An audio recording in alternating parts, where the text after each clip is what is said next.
Hail and well met, gentle listeners, to Uncultured Universe. That's not the mood. We don't want that. Here we go. Hail and well met, gentle listeners, to Uncultured Universe, where comrades share in the revelry of cinematic and melodious marvels, enriching each other's souls with the fruits of culture. I, Justin, thy humble guide, through this cultural labyrinth, doth stand before thee. Beside me, in the radiant glow of our unexplored realm, stands Joe, whose charm and wit doth illuminate the stage of our uncultured odyssey. Upon this day, we cast our gaze upon the immortal tale of love's tumultuous journey, where fate and passion intertwine in Baz Luhrmann's opus, Romeo and Juliet. Verily, 28 years hence, or 1996. Let's take a look at this trailer, Joe.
Incredible. We're talking about William Shakespeare's Romeo and Juliet, directed by Baz Luhrmann. Joe, you had never seen this before. Give me some hot takes right now. Verily, Justin, extremely verily. So verily. Listen, I have so many positive things to say about this movie. I need to kick this off with an absolute caveat. I am not a Shakespeare or literary scholar in any way, so I just apologize for anything I say about Shakespeare in this episode. Nor I. Yeah. We this podcast is fully about one of us trying to shed a little bit more cultural light on the other, and what better way than this movie? But I still there may be areas where I am still a little in the dark, and forgive me for those. That being said, what a movie. What a step forward for Baz, if we're talking about this little mini series that we're having. My God, yeah. From Strictly Ballroom to here. That's like 15,000 steps ahead. Yeah. Comparatively. Yeah, you can absolutely see this and Moulin Rouge. We're talking about Baz Luhrmann's Romeo and Juliet, by the way.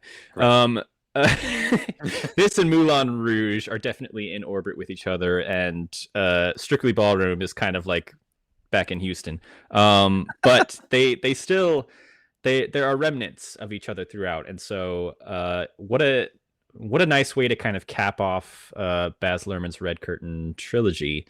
We start in the most ridiculous order. We started with Moulin Rouge a year ago. Yeah, we covered Strictly Ballroom earlier this month, and then we're ending in the middle with Romeo plus Juliet, which is a staggering movie.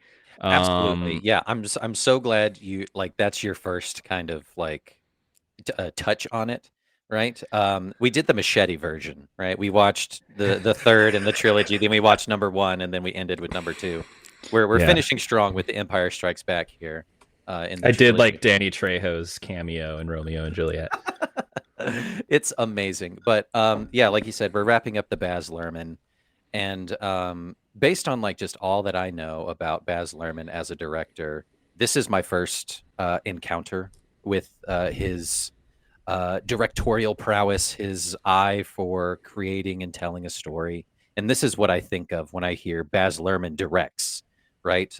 So when I saw or even heard that they were going to do an Elvis biopic and he was going to direct, I was like, okay, so it's going to look kind of like this, maybe, which I still haven't seen yet. But this is just where I put him in, of just like fast moving camera angles, tremendous performances, and then an absolute banger of a soundtrack.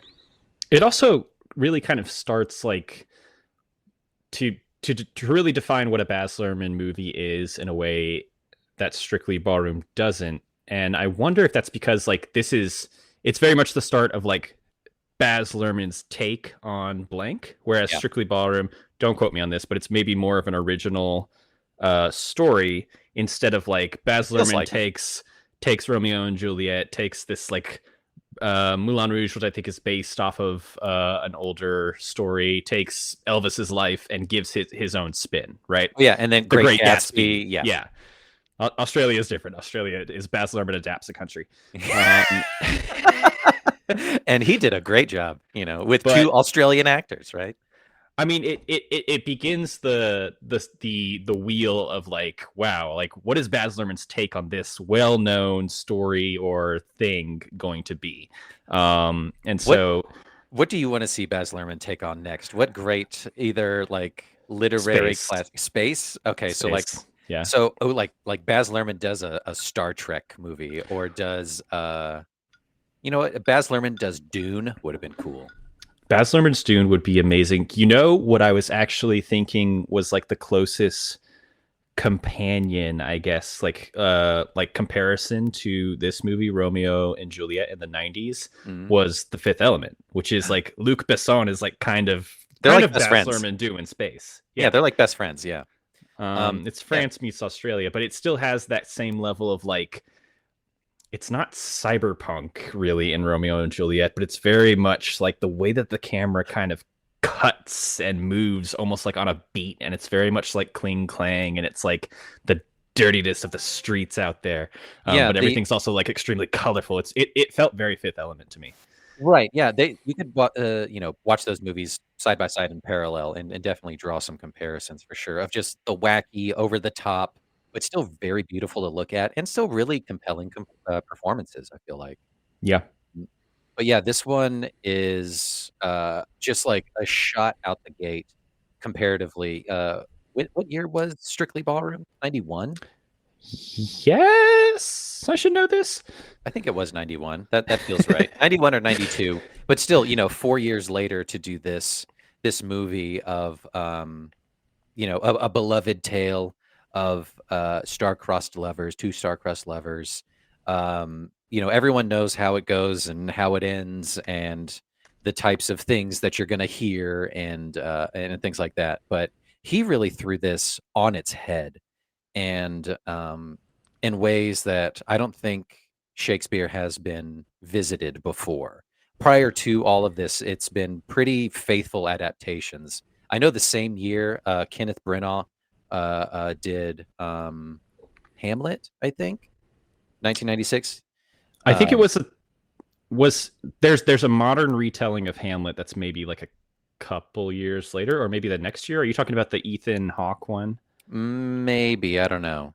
Kenneth Branagh does like the Much Ado About Nothing, maybe. I think he's dabbled in a bunch of Shakespearean work, but those are all Right. like very sort of at least close to the time period in terms of just interpretations.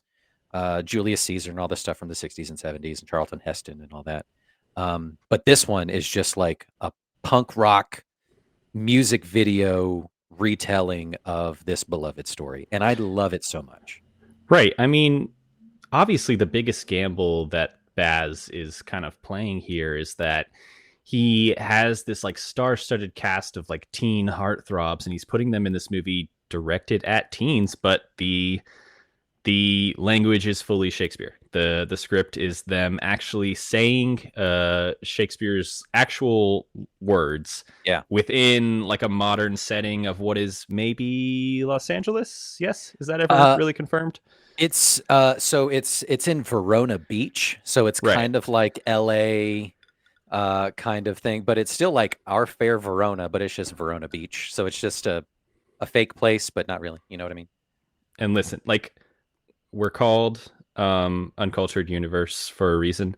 Yeah, Um, absolutely. because part of me, a very small, like monkey brain, deepest layer of my subconscious part of me was like, okay, maybe there's a reason we don't talk like this anymore because some of this sounds insane. But then Yeah. like 90% of the time I was like, this actually translates the emotions and the the setting and the action of a modern movie like surprisingly well. Oh Like yeah. the language really isn't the issue here. It kind of just adds an extra bit of spice to it. Mhm. And I was surprised. I did have to like turn on subtitles halfway through, just A hundred to make percent. sure like I wasn't like missing anything. I'm not stupid, but like they spell things weird sometimes. Yeah, Um, a lot of extra apostrophes and deleting of random letters every so often. A lot of haths and doths. Wild stuff. Yeah, like I had to watch this with subtitles this last go around because I do want to catch everything. mhm. But yeah, like you said, the performances of getting the point across, getting the emotion, it doesn't really matter what they're saying. You can kind of tell what's going on in the scene. And I'll touch on a bit like my first introduction to Romeo and Juliet and the readings of the story and all that kind of stuff. But before we get too much deeper, um, let me hit you over the head with some numbers and some facts and some figures of sorts, and then we'll just kind of Give go them from to there. me. Yeah. So yeah, so directed by Baz Luhrmann, released November 1st, 1996, starring Leonardo DiCaprio, Claire Danes, Brian Dennehy, John Leguizamo, Harold Perrineau, Pete Postlethwaite, Paul Sorvino, and Diane Venora. 147 million at the box office against their paltry budget of 14.5 million. You look at those numbers compared to Strictly Ballroom, this definitely shot him into the upper echelon of He's filmmakers. leveling up. Yeah. He absolutely is. I can't believe that I mean, I can, but like, hey, this your first movie, Strictly Ballroom, did pretty good. You did all right with a moderate budget and shooting on location in like a little rinky dink dance studio. Here, take this giant thing, and with all these star-studded actors, and here's $14 million. Make a blockbuster. How about Mhm. that? Incredible, and he delivered 100%.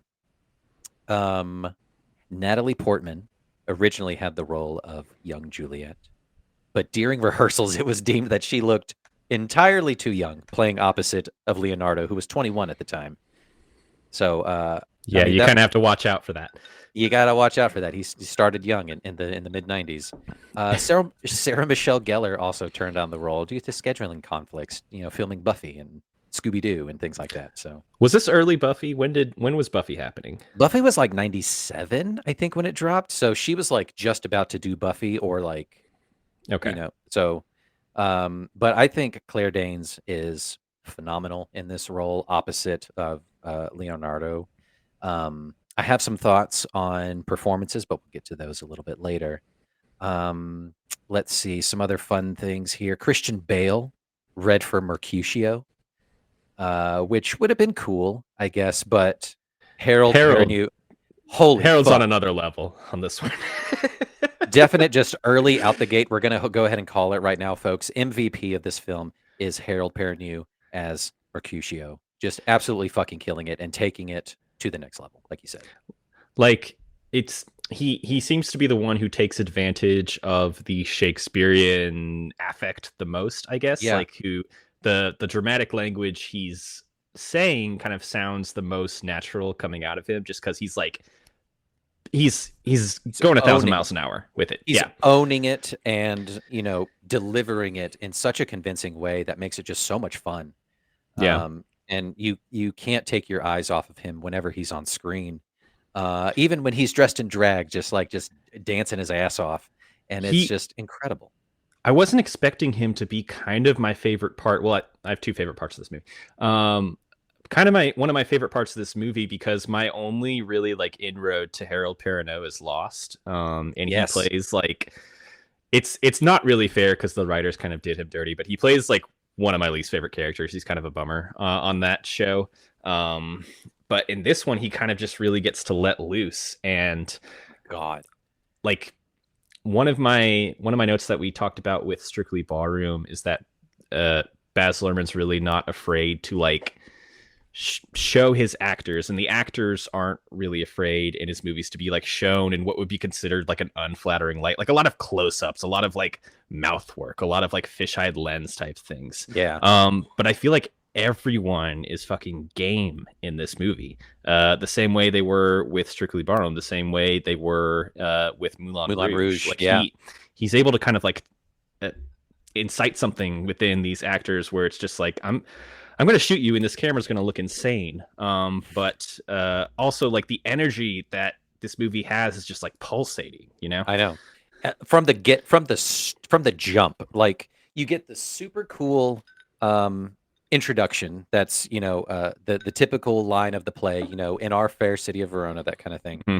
But it's coming from like a newscast, which I love already that. is so cool. And it's I just love like, that so much. It's like a framing device. oh God, it's so genius. Because like that's what it is. Like it's coming across, that whole part of the play and the story comes across as like you would read it in a newspaper, or it's the prologue to the story kind of a thing. And you're automatically just be like, okay, that's really cool. And then it just like jump cuts to like the crazy like helicopter shots, and it's just like I feel like I'm watching so many Top helicopters. Like they had helicopter like budget. 18 helicopters in a dream with this movie. And he was like, we got to use all of them. $10 million of the budget went to helicopters, right? Like I would not be surprised if that were the case. Insane. Like, so from the gate, within the first 2 minutes, you're just like, I'm locked in. This is nuts, because it's coming across like a music video. It's like grungy, dirty, punk rocky. Like these are, the story, the time it takes place, but they're wielding guns, and like everyone's like sweaty and like a little bit strung out, and like kind of like ripped and hot, and it's wild. Oh, everyone's hot in this movie. Everyone's so fucking hot. I'm sure it's normal to like have these words kind of flow off the tongue, because obviously Romeo and Juliet has been performed on stage 8 million times. But like the trick with this movie is that the kind of the cadence and the affect, whatever you call it, of the words as they're using them sounds so normal, sounds so conversational, like you would see in a regular movie in the 90s, that you almost get kind of lost in it. And there were periods of time where I just like didn't even notice that they were talking in like Shakespearean rhyme, Insane speech. Yeah. It's some of it every now and again, it's like a Shakespearean couplet or a sonnet kind of a thing, where like it rhymes every other 2 lines, that kind of stuff. Other times it's just off the dome, just kind of just talking. But like that first scene at the gas station, which is like such a 90s opening scene with Jamie Kennedy and who I thought was Seth Green, but no, it's actually throwback to Scream. Way back. I know. Crazy. And then you get John Leguizamo's introduction as the Prince of Cats, which is so fucking cool. But like the things that they're saying, it kind of fits. It sort of feels like Old English. Which it is, right? It feels like you're watching something that's filmed in London, like you're watching Train Spotting or something like that. Just all that kind of cool stuff. And I just love that scene. It's so wacky and over the top, and it sets the tone of just like, oh, they're wielding fucking pistols, and they're like crime, opposing crime families, and it's just nuts. You want to hear a take that no one's probably said before? Shakespeare's language, pretty timeless, pretty universal. It absolutely is. For being 400 or 500 years old, or however old it is, I have no idea. We're still dealing with these problems today. They fit right in. I mean, I'm okay. So in the event of the inevitable destruction of man and the downfall of society and technology, I'm going to bring this back. Let's bring back this way of talking.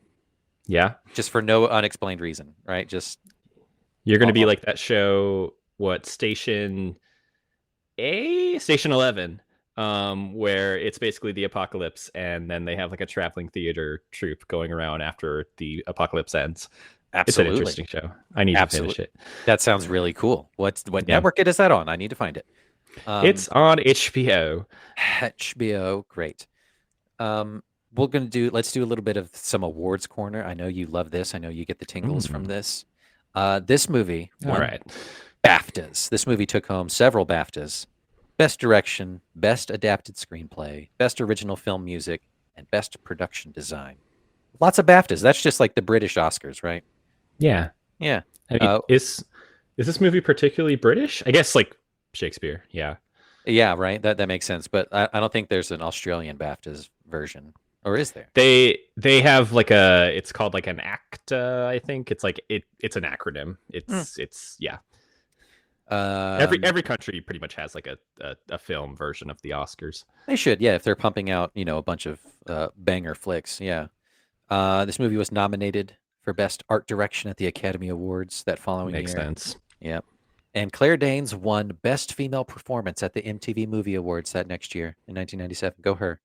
One of our best faces, can I just say? Claire Danes. Mm. The way that she can just contort that damn face when she is crying. My God. Oh God, it really just rips out your heart when she is crying and sad. You're just like, now I'm sad. Yeah. Like, look what Yeah. you've done. Look what you've done to me. My first touch point with Claire Danes was a movie that I'm hoping we can cover at some point on this podcast. Stay tuned, folks. Little Women from '94. Mm. Right. Uh, she plays one of the Little Women. Is she the But little, we not the littlest woman? She's like the middleest woman. no, Kirsten Dunst is the littlest woman. She's one of the middle ones. Okay. Um, but oh, the crying faces in that movie. Yes. Oh boy. I remember I didn't watch it because I was too young for it, but MTV had a series called My So-Called Life with Claire Danes, and that was Mm-hmm. also a young Jared Leto as well. Mm-hmm. Um, and I recall that as well. But this was also my first touch point as well for Leo DiCaprio. First touch point there. Super cool. Yeah, it hits kind of an interesting point in his career, like on a high level, because he's not yet like crazy teen heartthrob, but this kind of starts to launch him. And then Titanic is next year, and he's Mm, just like in the stratosphere ever since. right. But this is actually post his first Oscar because he gets an Oscar nomination for Gilbert Gilbert Grape. Grape. Yep. And so he's definitely on folks' radar, but maybe not in like a sex symbol kind of way. Yeah. No. But boy, does this movie turn that around. Yeah, he just gobbles up the scenery. That Baz Luhrmann just wanted him first and foremost out the gate, and I think it was from his performance from What's Eating Gilbert Grape, of just like, this kid has something. He's got that je ne sais quoi. He knows what Mhm. he's doing. He commands the camera, and he's just got that super cool, mid-90s teenage heartthrob look. He's got the wet hair that's always in his face. God, I wanted that hair so bad. Uh, I just wanted long, stringy hair that was just always falling in my face, and to just smoke a cigarette, passively while I write in my journal. They all look Uh, really cool. they all So look so cool. what was your first touch point with this then? Like, was it being like a Shakespeare style movie, intensely stylized? Was that something that was on your radar at the time, or was it just like pretty people doing pretty things? It's more so the latter, right? It's so 1996. I am not quite 10. I'm 9 years old. And I think I watched this probably as soon as I turned 10 when it comes to HBO. Hmm. A couple months following. I remember watching it in my room, like late at night. And I was like, I don't know what this is compelling. Like, I'd heard of Shakespeare, but I'm in like third, fourth grade. We're not doing Shakespeare readings. We're not doing any of that. So, but I know that like William Shakespeare is a person who wrote plays 1,000 years ago or whatever. Right. But I kind of know about Claire Danes from watching MTV growing up. I kind of know who Leonardo DiCaprio is, but I don't know him by his first name. But I remember him from What's Eating Gilbert Grape. Hmm. Um, and it was just like it was a very mid-90s MTV era perfectly fit in movie, right? It fits the demographic of the time. It feels like it's a MTV made for TV movie kind of a thing. So I just like couldn't help myself but watch it when it came on. And I just remember just being engrossed in the story and, not really empathizing or understanding the emotion. But I remember like crying at the end of just being like, I don't understand. I know this is sad, but like, like, what's happening? This is such an enticing tale.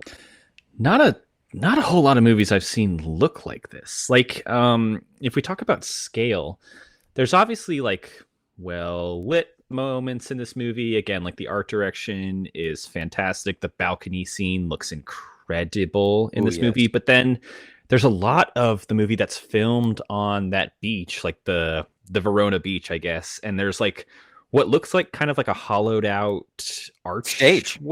It's like a a stage. stage, right? Yeah, with And a the lot of the movie is there, a lot of the confrontation is there, but there's a lot of scenes where it's just like an incredible like wide shot with like essentially the ocean in the background and like clouds overhead, and I'm like, wait, how did they actually film this? How much of this is real? How much of this is a painting because it looks like a painting? Like what kind of trickery is happening here? um it's just an incredible level up in terms of scope.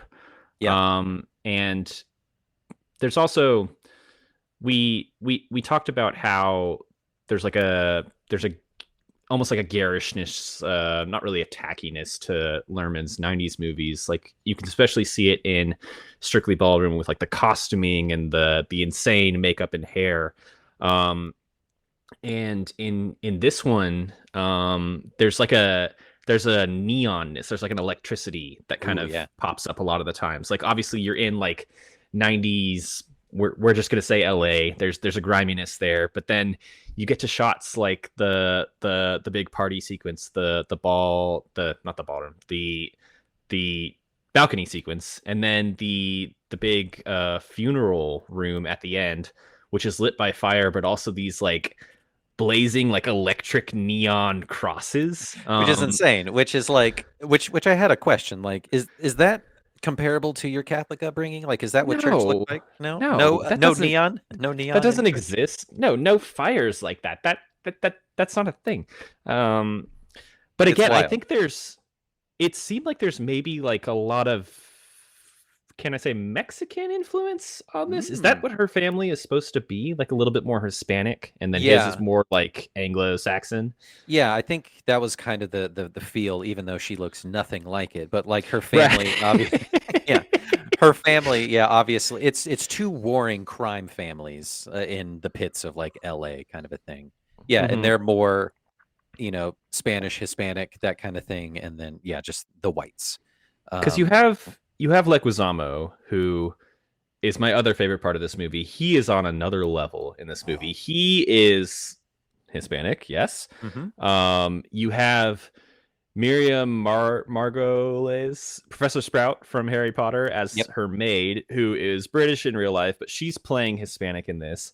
which is great. Juliet's mother, who I thought was incredible, Mhm. um, giving like a southern accent to these Shakespearean lines sounds Insane, but amazing. so good. I I want to hear like an entire play just like in like deep South, like Shakespeare. I'm sure it Um, exists. I'm sure that exists. and then her dad looks like someone off The Sopranos. Like he looks Italian. Yeah, so they're like a mix of like which I imagine just like Spanish, European kind of thing, very dark Italian, that kind of stuff. It's just an amalgam of it. But I mean, like they're like the House of Cats, right? They have their logo is like a pouncing panther or something like that. It's wild. Very cool. Very cool. Her dad's actually, I'm looking at the Wikipedia. It's Paul Sorvino, so Mira Sorvino's dad. That's right, Nepo baby. Uh-huh. Fun. Yeah. Surprised she didn't read for it. She was probably too young, probably. Mira Sorvino? No, I mean Probably. She she was was around hot that at this age. time. Yeah, yeah, yeah. She was on fire around here. Yeah. Um, cool. Yeah. So before we dig any deeper, let's just go ahead and get the two things we always forget out of the way. We'll do the plot first, and then we'll get to our cocktails, because I have some fun little bits here. But anyway, Joe, I'm going to give you 1 minute, and you are going to give me the plot to William Shakespeare's Romeo and Juliet, as directed by Baz Luhrmann, in 1 minute. Are you ready?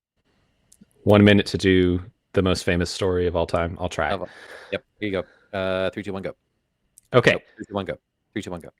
Baz Luhrmann's William Shakespeare's Romeo and Juliet is set in like a 90s LA, and they use like Shakespearean language. It stars Romeo and Juliet as these kind of star-crossed lovers. They're a part of two separate families who are like business competitors, and they hate each other, and there's like gang fighting in the streets, but then their parents are like the dons of each family.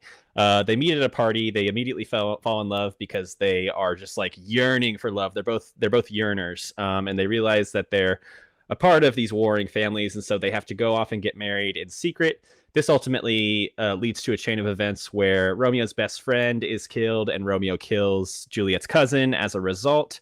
They kind of have to go on the run. There's a lot of misunderstanding that leads to Juliet faking her own death to be with Romeo. Romeo doesn't realize that she's faking her own death. He kills himself to be with her. She wakes up and then kills herself to be with her, and everyone feels bad. And maybe a lot of the conflict is resolved through tragedy.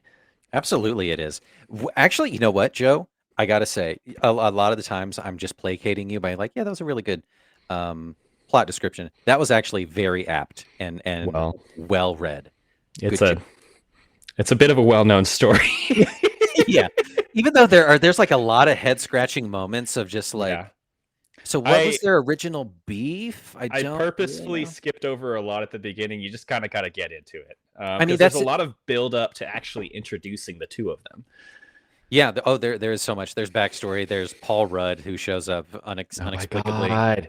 As that was Dave. The biggest surprise of the movie. I mean, I did not realize Paul Rudd was in this, but he's so perfect. He's ridiculous and over the top. But so he's playing his Parks and Rec character in this, which was Bobby Newport. Bobby Newport. He's basically like a lovable little dolt who's super rich. Yeah, and he's just trying to just like marry the next richest. He's marrying into the rich family, or just the powerful family, I should say. I expected him to be somewhat involved in like revenge against Romeo, because I think I was thinking through the West Side Story version of this, which is also an adaptation of Romeo and Juliet, where Romeo dies but Juliet doesn't, but it becomes kind of like a, this guy kills this person, so this guy kills this person, so this guy kills this person, and this guy kills whatever his name is in West Side Story, Tony. Yeah. It's Tony, right? So Tony is Romeo. I expected there to be like a one more level of revenge that Paul Rudd was involved in, but no, the two dumb little lovers take care of it themselves. Yeah, those two stupid teenagers. They're so stupid. God, love them. So dumb. Like there's a question that came up, and I can't remember what it is, like what the answer is, but like Ryan and I were watching it, and the whole time when like Leo is like chasing down to gun the fuck down Tybalt, and it's just like scene. Honestly, one of the best scenes, most well acted, I think, from Leo's part in the whole movie. Mm-hmm. But of just like, what was Tybalt's original beef with Romeo, other than just like our families are at war with each other? But like, was there something more specific there, or was it just like, hey, fuck that guy? No, he gate crashed the party, and then was that Tybalt. It? I thought, but before that, they were kind of like warring against each other a little bit. Oh, I mean, like, yeah, it's their families hate each other, so they hate each other. But it becomes kind of like, oh, Romeo's like encroaching on my territory, and even if he doesn't know that Romeo is literally married to his cousin at that point, like you get the sense that Romeo's maybe trying to be a little too close with this family, and so he's like, close, man. Fuck off, fuck that guy. Yeah, you come to my house and you try to party over here, you get the fuck out of here, man. But it's also interesting, you get like the kind of chink, the glimpses of like when he takes it too far. Like this movie's all about like machismo and stuff, and they're like stunting to each other. But then like once someone dies actually in the fight, there's like genuine shock, and you get that like, really in like the West Side Story version too, where the Tybalt character is like, oh fuck, this just became something else. And he takes it too far, but at that point Romeo is determined to kill him, and he does. So God, and that's when it takes a turn. So like we watched this movie in two parts. We watched the first half like right up until Mhm. Mercutio dies, and then so like we watched like the cool, like sexy, lovey part, and then we watched the just the super bummer half end, at the back end where just everybody dies, and it's really dour. But everyone knows that that's coming. But honestly, Joe, that was a really great plot recap. Cheers to you, my friend, Thank um, you. with our What do you got cocktails. there? So this is kind of a purpley guy that I got here, but it has a friend.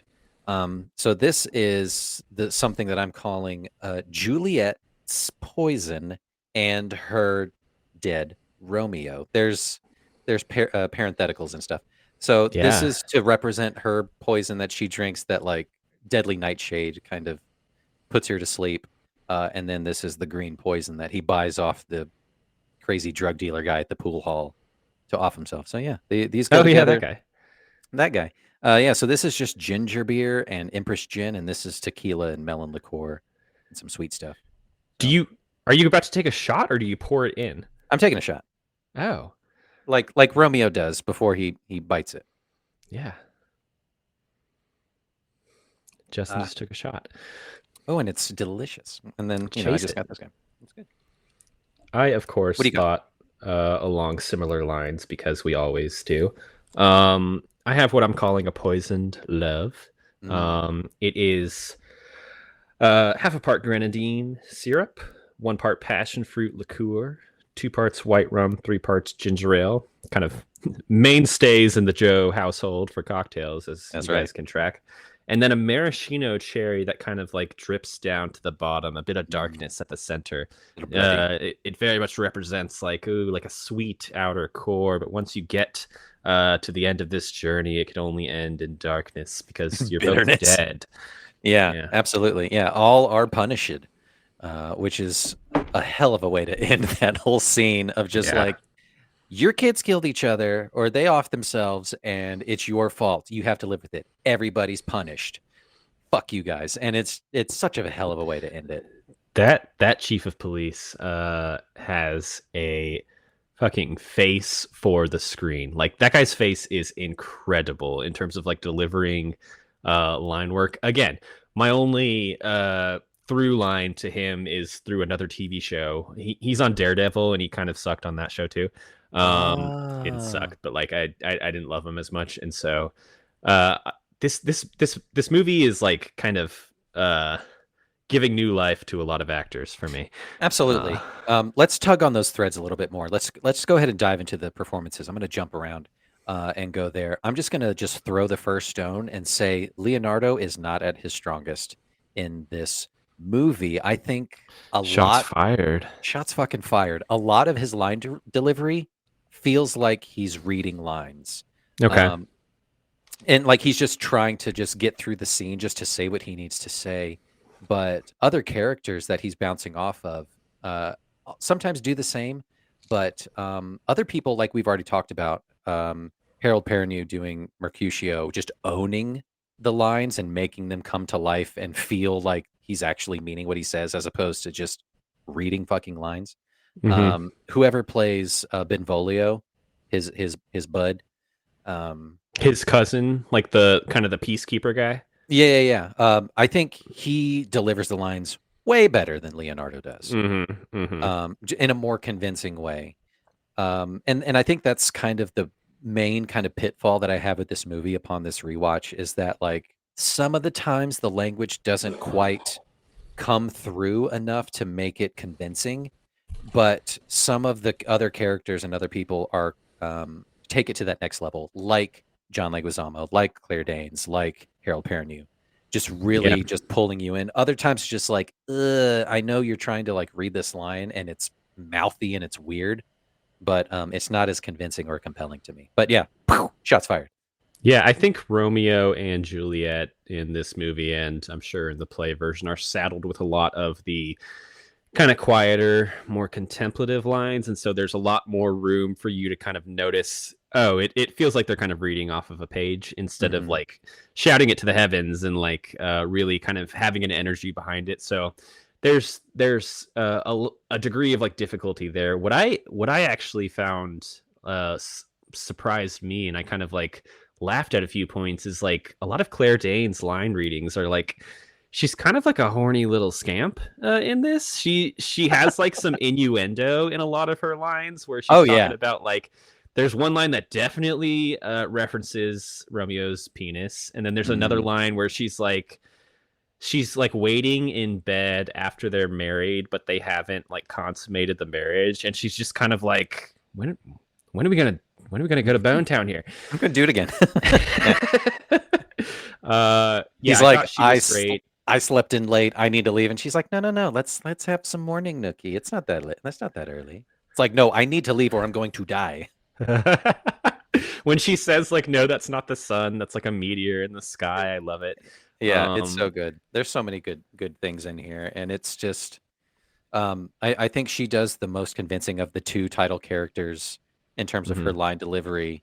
Her emotion throughout reads.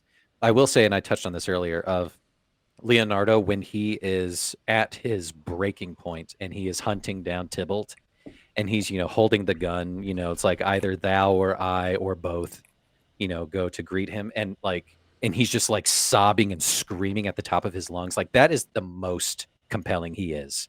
Even though Yeah. he's saying the same line over and over, it is so powerful. But that's his standout scene for me.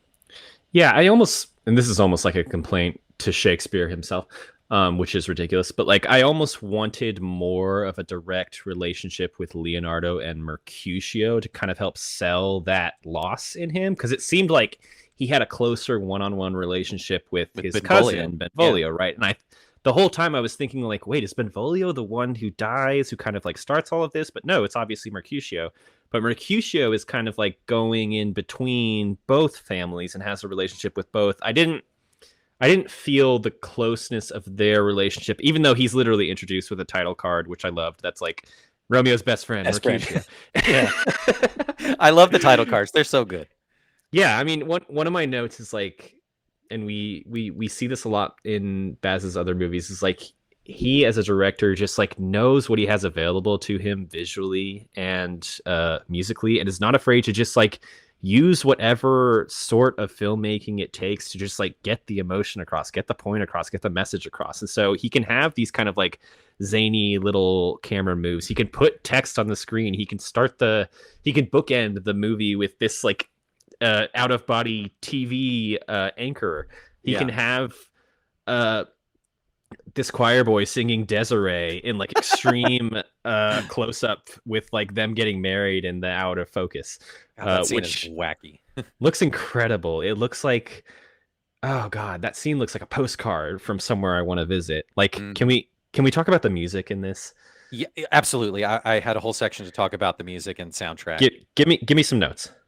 Okay, well, I mean, other than that, just the soundtrack absolutely rips. No one makes soundtracks like this anymore. Like the Hmm. movies don't feel quite the same without these kind of things from the 90s. Like, I don't know. I hate to sound like such an old guy of just No. like, man, they don't make them like they used to, or bands aren't what they used to. But like, fucking Radiohead, that track, talk show host, and like Cardigans and Desiree Hmm. and fuck. I think there's like the Verve or Verve pipes on there. But Hmm. like it's so good and it just fits flawlessly. And that kind of goes along with my earlier point of like this just feels like an MTV made for TV movie. Yeah, Because it reminded me of like 10 Things I Hate About You. Just like the needle Mhm. drops in that movie being incredible and just like so like prototypically 90s Yeah. in that way. Yeah. I love the just all the touches, the mixes of the band. Like this is the first time that I remember understanding like the soundtrack being a disconnected but still connected piece to a movie. Hmm. The first touch point I have is just like 1994's Forrest Gump. Same kind of thing of just like an absolute banger soundtrack that kind of takes you Yeah. through the story. Same kind of thing here. And then this was my first introduction to, or second really introduction to Radiohead. The first one being their hit "Creep" that everybody knows, but this one in particular, like when we first are introduced to uh, Leo's Romeo, they're playing that song that is just cemented in my brain. Anytime I hear that song, I see a lamentful Romeo on the beach, Hmm. writing, smoking a cigarette kind of a thing. But another cool note is that they wrote the end title track, exit music for a film, and for a film is this film. They wrote that song for this soundtrack, which is crazy. That the end song is like original to this movie. Yeah, the Oh, it's fantastic. Baz Luhrmann came to Tom York and the rest of Radiohead and was like, "Hey, do you want to write a song for the end of this Romeo and Juliet movie that I made?" And they're like, "Yeah." So they showed him the movie, and they're like, "Great, I know what we're gonna do." And it's just this really sad acoustic track, which just absolutely bangs. And that's the song that I used for the trailer at the top that I did. And then also another note, I know we watched at least season one of Westworld. That song is in the last scene of the I last was episode of the last season, I which was is gonna just say that's how I know the song. which is so good. Um, but yeah, Uh, so the band was shown, the preview of the movie, and they were like, "Yep, I know what we're doing." So Tom York, said, "I wrote this song as as a song written for the two people who should run away before all the bad stuff happens." mhm. Like, They really should have just gotten out of there. God. have your one night of sexual exploration with each other, and cement your love together, but then get the hell out of Dodge. Like, what are you doing? Um, because it all falls apart with the priest's, or Friar Lawrence's shoddy ass plan. He he really He came up with that on the damn fly, and then he regretted it for the rest of the movie. You could see it in his eyes. He's like, immediately, "There's no way this is going to work." like, never trust uh uh what is it? It's not FedEx, it's post haste. With Oh delivering my your god, I loved the mail in this movie. so good. And then, like, he's at the scene, he's at the counter of the place, and they're like, "Yeah, I don't know, we tried to deliver, I don't know what to tell you." And he's like, "I need to write another letter to Mantua post haste." And it's just like, "No, dude, like, you need to try a different method. You need to go to the chapel and wake up Juliet before anything bad happens." And he's just like, "Oh, well, I'm just gonna write another letter." So he's really at fault. Friar Lawrence is really the bad guy at the end of this. Yeah. Um, but the one thing that kind of surprised me with the music is I realized once the main love theme, I guess it's the Desiree song, but Yeah. like the score version of it. I had heard it a bunch before, and it's kind of like it's been in rotation. I listen to like musical scores, just like while I work or study or whatever. Um, so I've been listening to it for like years, and I never made the connection that it was connected to like this Romeo and Juliet movie. I always Yeah. thought it was like the one that was in the 60s or 70s, Mm-mm. because it sounds kind of old fashioned in that way. But the No. moment when it starts playing, when they first meet each other and they're kind of like going up and down in the elevator, kind of doing this what's it called, like this comedy of errors with like them trying to Yeah. avoid her parents while also just like making the fuck out in Oh, this so elevator good. while this score is blasting. I was like, this I know this music. Yeah. I am already connecting to this on a level that I didn't expect. Yeah, it's so good. I love that part in the party scene of, so this mirrors, the scene from Moulin Rouge where it's like, "Hey, let's drop acid and go to the party and have a bad time." And it's so wild because it just crescendos, and then it just like has this nice, respite part, and they both go to the cool ass bathroom with the giant aquarium, and he sobers himself up by dunking his head in the water, which, quick tip for everybody, like, that ain't gonna do it. Um, he was still tripping balls for a while, but I love that scene so much because it hits this high point to this wacky, crazy party, and then it's just the sweetest moment, the meet cute of seeing each other through the fish tank. Um, there's something that Baz Luhrmann mentioned of just like water is the connection piece for the two characters because that's how you're Mhm. kind of introduced to them, and that's kind of the through line through their story in some bits, but it doesn't really Yeah, come to fruition totally, but it's pretty neat.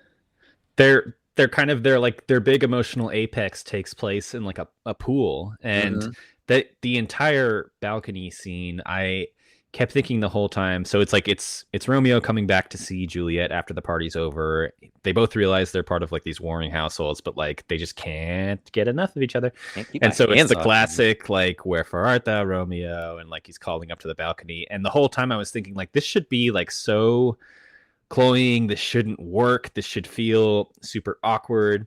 He climbs up like a rose trellis thing, Yeah. and then he's like following her around the pool. She doesn't know he's there for some reason. They surprise each other, and then they end up in the pool. They're trying to like avoid these security guards. So It should cool. be the most insane wacky thing, but they both just like sell it. Like you can sense the connection between them. It's in their eyes. Like they're both just kind of like fascinated with each other because they're these two humans that have like finally found this piece that has been missing their whole life. And so you can't help but get kind of caught up in it. And you would believe for half a second that they would decide to get married right then and there. Yeah, right. And she's like, "Hey, we can't do this," and he's like, "All right, well, how about we get married?" And she's like, "Done.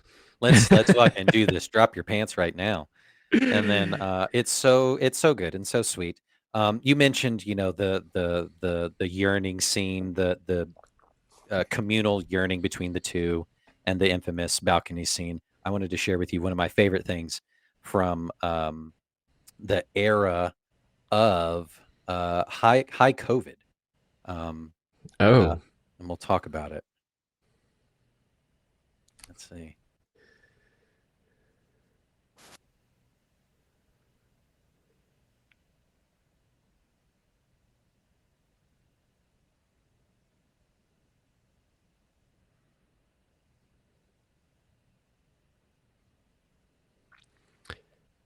are you hearing something, Justin? I'm not hearing it. Are you not hearing anything? Oh shit. No.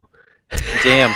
I thought you would be hearing this whole time. All right. Well, disregard everybody. I was trying to play uh Pedro Pascal reading the soliloquy from Romeo as he reads.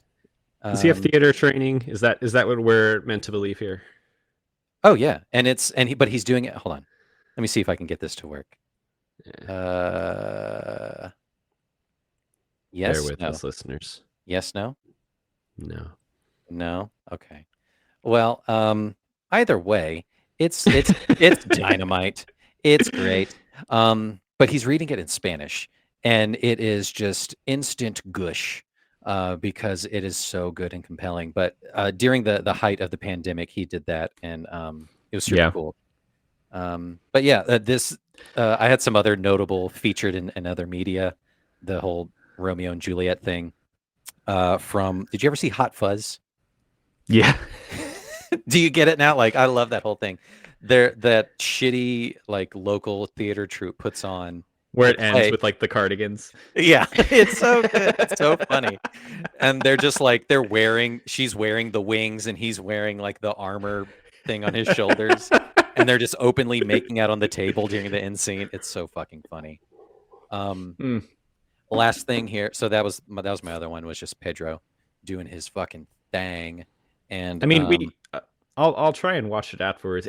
This movie does really make the argument for like we should try Shakespeare like in as many like languages and accents and dialects as possible, because even the mixtures that you get in this movie between like kind of the more Hispanic Leguizamo and the pure like not pure but like American Leonardo and Claire Danes, and then again like the Southern mother character. It's so many like interesting takes on this that kind of give it a spin that you weren't really expecting. Yeah, and it just works, you know.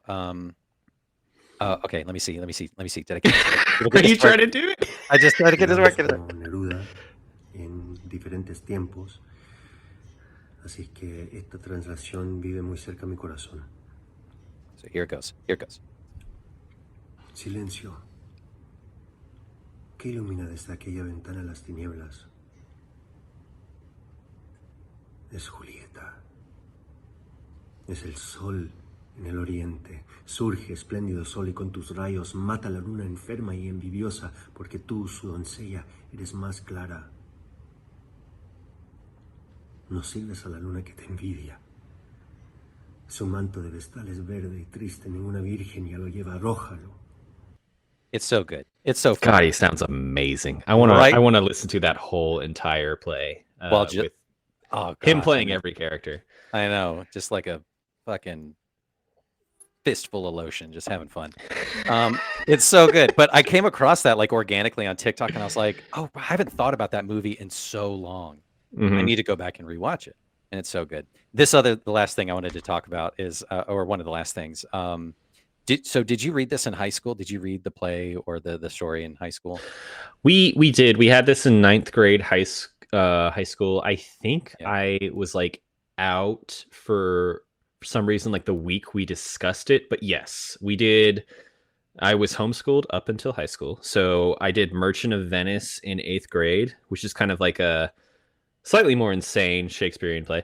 And then this is the one that we covered at the end of ninth grade. Yeah. Yeah, I too did this in ninth grade. I guess it's just like a Georgia standard to like Yeah, probably. read this ridiculous, heightened, over the top, hypersexual, crazy violent story to ninth graders, which is bonkers. But like we read the story and then we watched the movie from the 1960s. Um, Mhm. and it was everyone in the room had a part to read and Oh, that's fun. during the thing, and I read as Benvolio, as Ooh. Romeo's cousin, but like also his best friend, question mark, but not quite as cool as Mercutio. So you were kind of basically like, can everyone chill for a fucking second the Can entire everyone time? chill the fuck out before something bad happens, you guys? You guys, I think I hear the police coming. We're gonna be fucked. Yeah. And I love that Benvolio is kind of like the voice of reason. Like towards the beginning, he's like, "Hey Romeo, like what the fuck? Weren't you just in love with Rosaline? Like what happened to her?" And he's just like, No, fuck that. I got somebody else in mind." And he's like, "This is bad news, man. This ain't gonna end well for you." And he's like, No, it's fine. Anyway, So amazing. I didn't miss it. Like Rosaline is an unseen character in this movie, right? Yes, yeah. Okay, there is a movie that came out a couple years ago that is about her that I now want to watch. I think it has Caitlin Dever in it, and it's like a comedy where it's like Rosaline's point of view. I got to go look that up. Of just being just like pushed to the side immediately. Yeah, like ridiculous. But yeah, you're right. Caitlin Dever. She's going to be in the new season of Last of Us, I think. Yeah. Playing a pivotal role. Speaking of Pedro. Amazing. Oh God, you're right. Yeah. They go golfing together. It's fun. Yeah. Last little bits here. I want to just talk about the film itself and Luhrmann, the Luhrmann of it all. So he sought out to create a movie in a way that he thought Shakespeare himself might make a movie if he were a director, which is such a unique, like weird batshit way to say like, yeah, it's a weird movie, but like Shakespeare was a weird guy, so I'm going to make the movie like how he would, which is kind of cool, right? Saying that, Shakespeare was obviously ahead of his time, a relentless entertainer, putting on real heavy hitting shows for audiences of all sizes, not just for the elite, not just for the dirt poor, but everybody. The thing I read was like Shakespeare's only competition were like whorehouses and like people fighting bears in a cage kind of a thing. So he like elevated society in a lot of ways, which is super cool. But a lot of the film was filmed in Mexico City. Some parts filmed in Miami, so that's kind of where it has like that Latin flair to it, maybe. Really? So it's not like California at all. Am I completely wrong with the Los Angeles bit?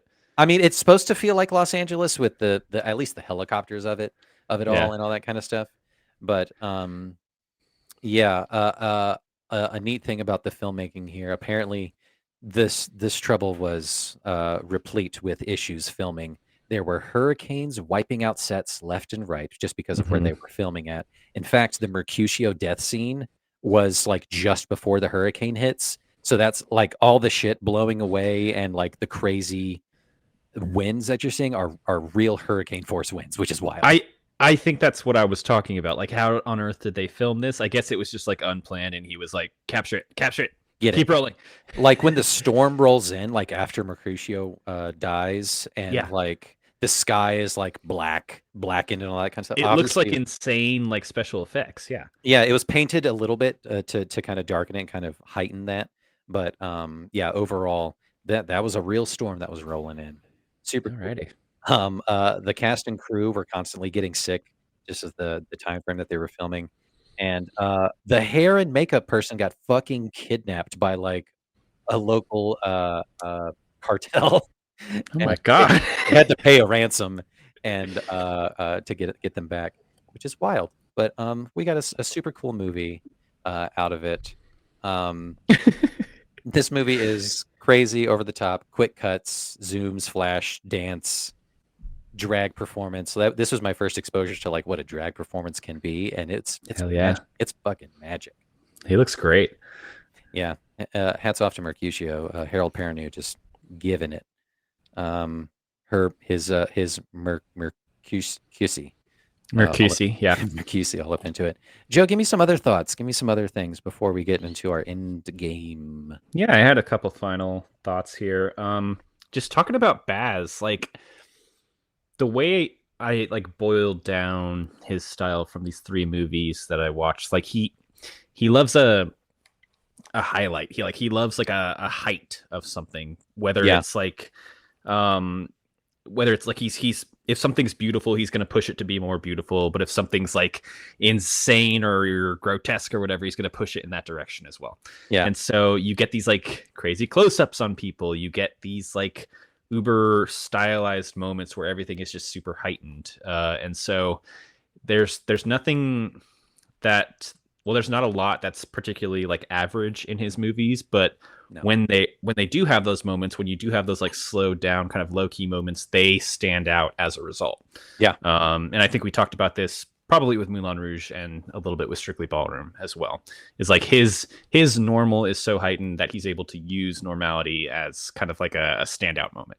Yeah, and it's the great equalizer to some of those lower key moments, which helps him as a filmographer or filmmaker, help those scenes stand out and stand up against some of those crazier, flashier bits. Mhm. I think he got a taste for blood, like literally, of fucking just.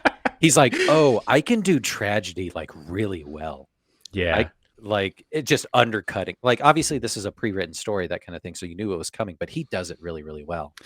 You really love to see how like 1 + 1 = 2 with like the progression of this trilogy of films that he's making, because we talked about, Strictly Ballroom is about dance as an art form. This movie is about poetry as an art form, and then Moulin Rouge is about, I think it's song, right? Yeah. Is what he wanted to focus on. But there are elements of all three within Moulin Rouge. Moulin Rouge is kind of like the apex of all of this. The culmination of it. You get dance, you get tragedy, you get comedy, you get like modern music mixed with like melodramatic dialogue. You get Leguizamo. Which is kind of the key piece of this. If only he showed up in Strictly Ballroom, like that would have been great. Just like as a background character, he would have fit right in. He absolutely would have. Low key, like is Leguizamo kind of like our most watched, because we have at least 3, right? We should make a little tally, but yeah, like Moulin Rouge, this one, and Tu Wong Fu. Tu Wong Fu. Yeah. God, I was going crazy there.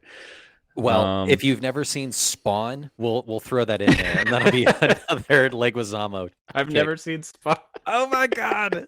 It's probably from the same year or year after. I think it was 1997 when he did Spawn. Just make this a Leguizamo podcast. Do all the Ice Ages. I only saw like the first 2, so yeah, we can follow up with those. That'd be great. But yeah, I love this movie so much. It's so good. Baz Luhrmann specifically, talking about him, just like aimed for the fences and then just completely knocked it into the next park over. Different sport entirely. He hit the ball out of the park and it went to the local bowling alley, got a strike, and then a pin spun around and went into a basketball to connect all the sports references. He fucking killed it with this movie. The cast, the direction, art direction, all that kind of stuff. And it is incredible. Yeah. I think it's great. And I can't believe you've never seen it before, but I'm so glad you have now, because it is such a rounding out, not only of the trilogy, but like in terms of just like who Baz Luhrmann is as a filmmaker. Yeah, I would say in terms of like uber stylized like Shakespearean adaptations that also like use the language. I know they did a version of Hamlet in the 90s that maybe wasn't as well received, but if you want to check out something that is very fun and interesting to watch, check out like the Macbeth that they did in the last couple of Ooh. years with Denzel Washington. Ooh, It's the okay. it's the Coen brothers. It's Ooh. like very kind of minimal. It's black and white.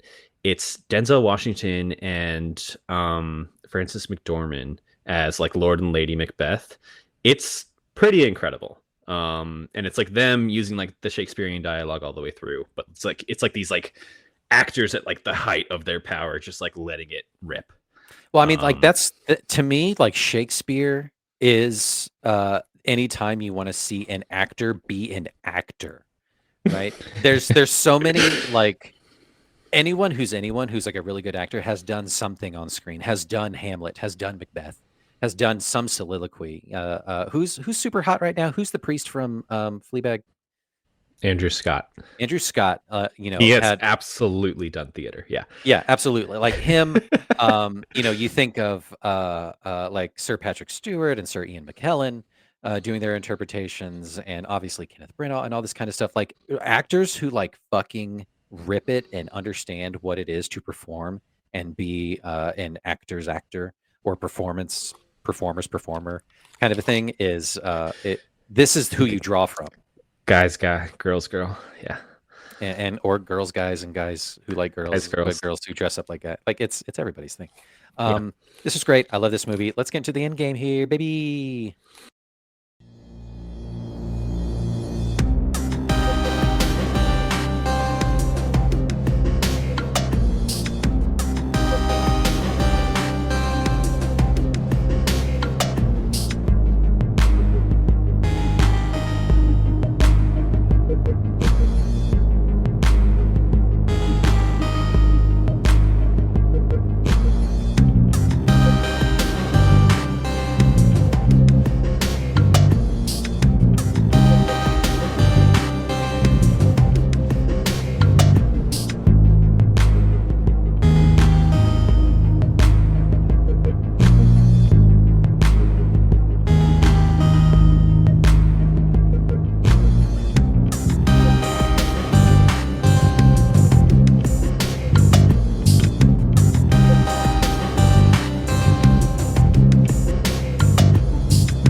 Yeah, that's Nine Inch Nails does Radiohead.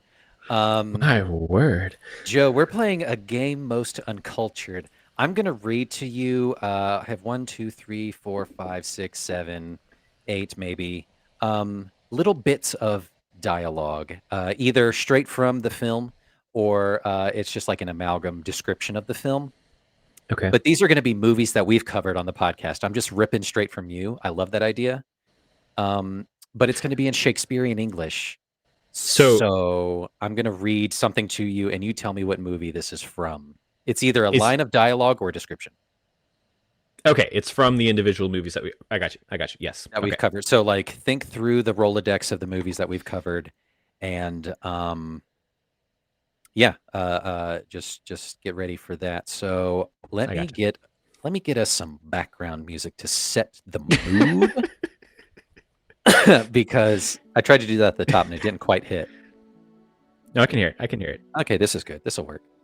All right. Number 1. Are you ready? Yeah. Here we go. Thou deemest this hath no relevance on thyself.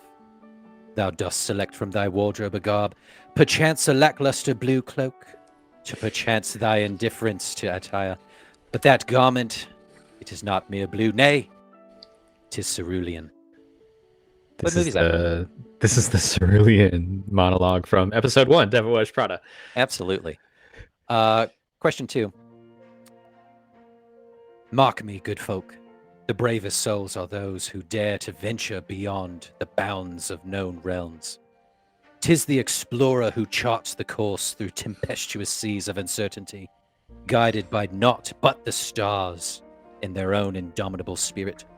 Forsooth, 'tis our destiny as humankind to seek out new horizons, to cast off the chains of familiarity, and to embrace the mysteries that lie beyond. Oh God. Just think of the hit words that I hit in there. What Yeah. am I talking about? Stars, embrace new horizons, seek did out we- new horizons. What did we do that was in space? Trick question. Oh, is this Interstellar? Yeah, you weren't here for it.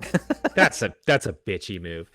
Hey, but you love that movie, so you know. Question 3. Come, mortal soul, and kneel before the Lord of Shadows. Cast aside thy futile notions of righteousness and embrace the darkness that lurks within thee. 'Tis but a small price to pay for the power and glory that await thee in the realm of eternal night. Yield to me, and together we shall rule over all creation. Okay. Just going off of vibes, I'm gonna say legend. That would be right. Okay, yeah, darkness, yeah. Okay. Yeah. A lot of this is vibes. Some of these aren't one-for-one translations. I'm like scrambling to trying to remember all the movies that we've covered. Yeah. All right, number 4. Oft I have pondered the nature of memory, that fleeting wisp of time that doth bind us to our past. What folly it is to seek escape from the pains of yore, for 'tis in the crucible of remembrance that we find the true essence of our being. Though memories may fade like shadows at eventide, their imprint upon the soul doth endure, shaping the course of our lives for eternity. Again, like themes, this feels like Eternal Sunshine. Absolutely it is. Thank you. Well done. This is good. Haunting memories, yeah. Mm-hmm. Number 5. Listen, good folk, and mark me well, for I am the architect of a realm where connection are forged in the fires of innovation. 'Tis upon this canvas that I paint the portrait of a new era, where the bonds of friendship are woven within threads of information binary in nature. Behold the dawn of a revolution, where the world shall be united in a network of infinite possibilities.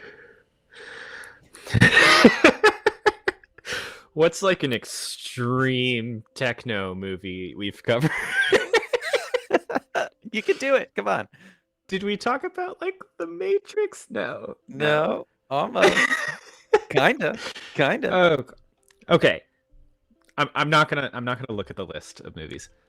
What can you give me a hint if it was my movie or yours? This was my pick. You had This never was your seen this pick. movie before. Yeah. But it's like a techno movie. Mm-hmm. Okay. It's technological in nature, yeah. Fuck.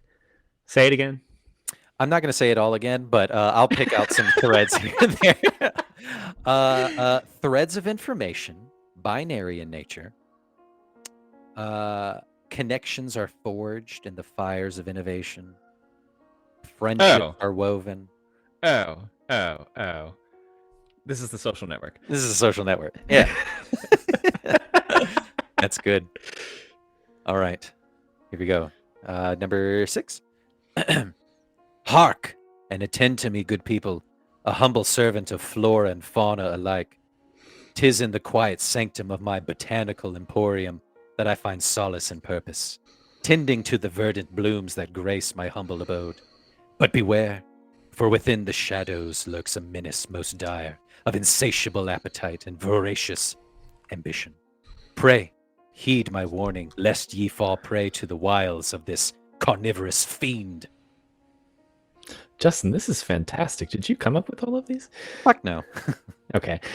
This is Little Shop of Horrors. A Joe favorite. A Joe favorite. Yeah, absolutely. Ashamed to admit, be unto thee. This was Chat GPT. Oh my God. I know. That was amazing. Yeah. I got a couple here. A couple more here. Take heed, travelers, and mark me well, for these woods be fraught with danger most dire. 'Tis not merely the shadows that lurk amidst the trees, but the unforeseen forces that dwell within the very heart of the forest.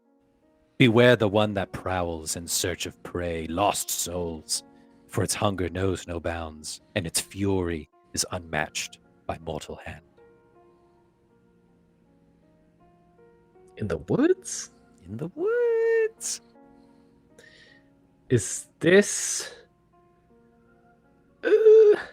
Trick or Treat? No. No.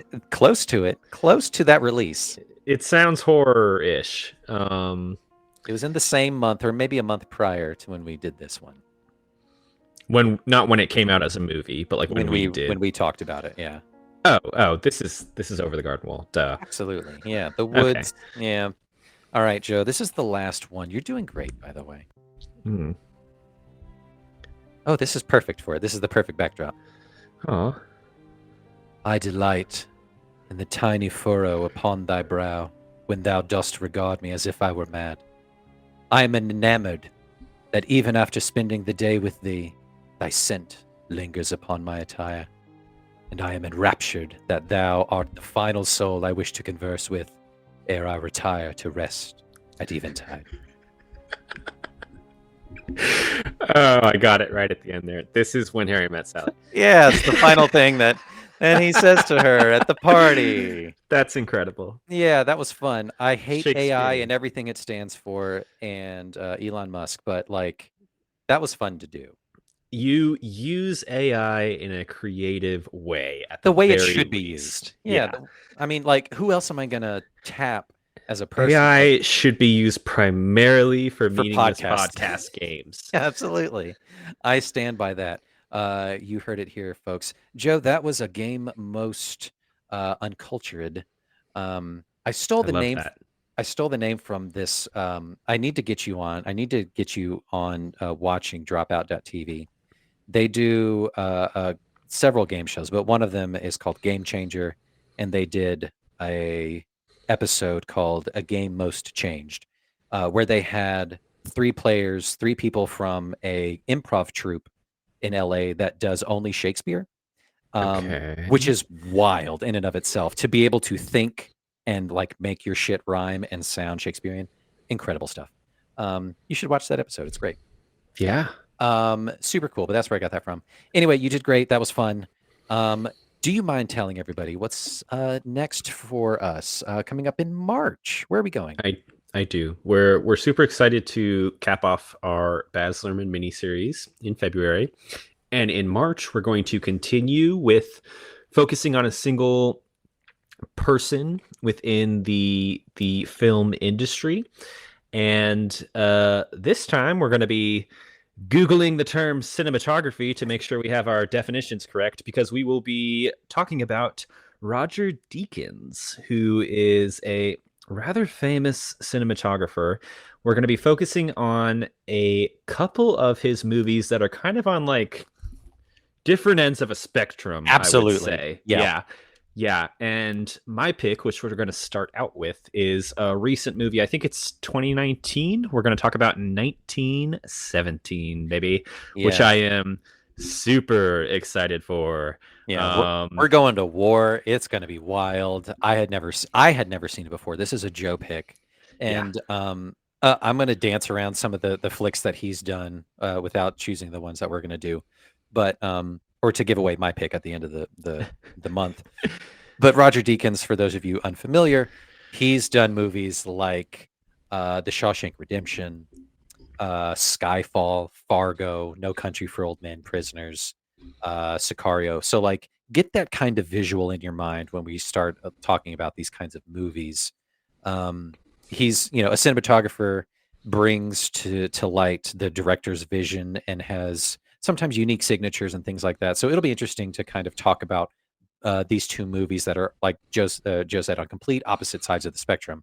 And see what kind of I'm very interested to see the comparisons we're able to draw here. Yeah, absolutely. Crazy stuff. Oh, he also did Blade Runner 2049. So like I think he did Mad Max Fury Road too. That's kind of the bigger recent one. Yeah. So like this guy like rips. But that's what we're doing. So check us out on all the socials at Uncultured Universe. and subscribe wherever you get your casted and stuff. Anyway, just search for Uncultured Universe. There we are, YouTube and the such. Catch you guys later. Bye. Fare thee well. Fare thee well, verily. Verily so.